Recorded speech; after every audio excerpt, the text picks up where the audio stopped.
Hey guys, it's the Sneezing Monkey again. I'm going to talk about the E3 today and my impressions of a little gameplay and lockdown that you see in the background. Compared to last time, it's actually a good gameplay, I believe. It got quite a good KD, and yeah, I think I'm playing alright, so it should be entertaining on that side. But before I go into E3, I want to talk a little bit about the reactions that I got due to my first video I did last time. I was actually quite impressed because I thought nobody's gonna react to it at all, and if so, then people are just bashing and saying, oh, another commentator, and you're way too old, and your gameplay sucks. And you know, I know it was not really a good video in that sense, but I enjoyed making it, and it was quite an experience for me also, just to, upload it and share it with others and see how I feel myself doing that, really. So I'm very happy, and I got a few comments back, which is impressive. So I actually got one question, and I'm so proud of my question that I don't want to hesitate answering it, really. It came from Black Star Commentary on YouTube, and he asked, what other games or genres of gaming are you interested in, whether it be for your channel or what you enjoy in general. So in terms of other gameplay, I think I'm gonna do one video in the near future where I'm playing Rayman Origins with my wife together. It has a great co-op feature, so you can play together, and it's great fun. It's the only game I can play with my wife, but she loves it a lot, so we're having quite a bit of fun. We finished the game already, but keep maxing out each level now and trying to get all the achievements, and yeah, it's really a joy. So I'm gonna upload a video on that.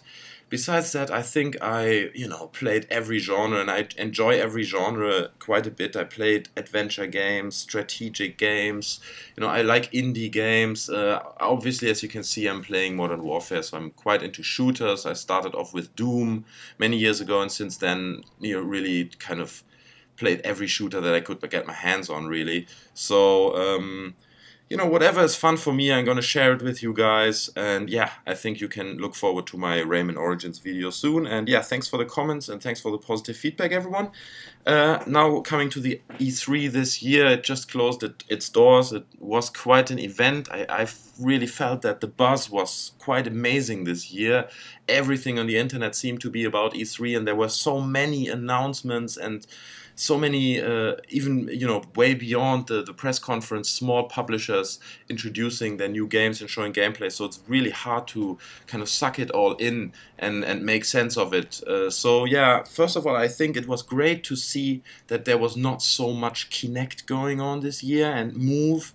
And, it seemed in general as if the genre of, if you want to call it, hardcore gamers, people who like compelling narratives in their games, and who like, something that draws you in for a long time, that you need to learn first, these kind of games were really separated from things like fitness titles and singing games and dancing games. It was like two complete different entities, while this year it seemed to be really nicely separated in the way that, it's like, yeah, there are a few titles that we can look at, and but most of the stuff was actually quite exciting. So, I mean, my highlight of this year's E3, I think most people agree, is Watch Dogs. It was the biggest surprise. This whole theme of hacker and having control over people's lives due to information and technology, it's just really, really drawing in for me. I love the narrative. So that was great. Watch Dogs, amazingly stoked for that. South Park, The Stick of Truth looked amazing. I really can't wait to get my hands on that. Trey Parker and Matt Stone, I completely trust the guys. I think they're genius. They're gonna make such an amazing game, and I really hope that they find a way to not block players from being free, because I have no idea how they're going to solve the problem with this 2D look and possibly a 3D way of navigating around the city. How will that work? I'm not entirely sure, and I would have loved to see that at E3, but I think they're still working on it, and I hope that the game stays kind of organic and easy to use, and not too much like a point-and-click adventure, if you know what I mean. I hope I can have like a real sense of freedom in my movement. But besides that, it looks really great. The story looks amazing. That they have all the real voice actor. I mean, most voices are done by these two guys anyway, but it's just great to see how much they put into it. Besides that, we could see Star Wars 1313, which I'm really stoked about. the idea of having Coruscant, which is this amazingly big and nearly apocalyptic city planet, like the ultimate urban environment.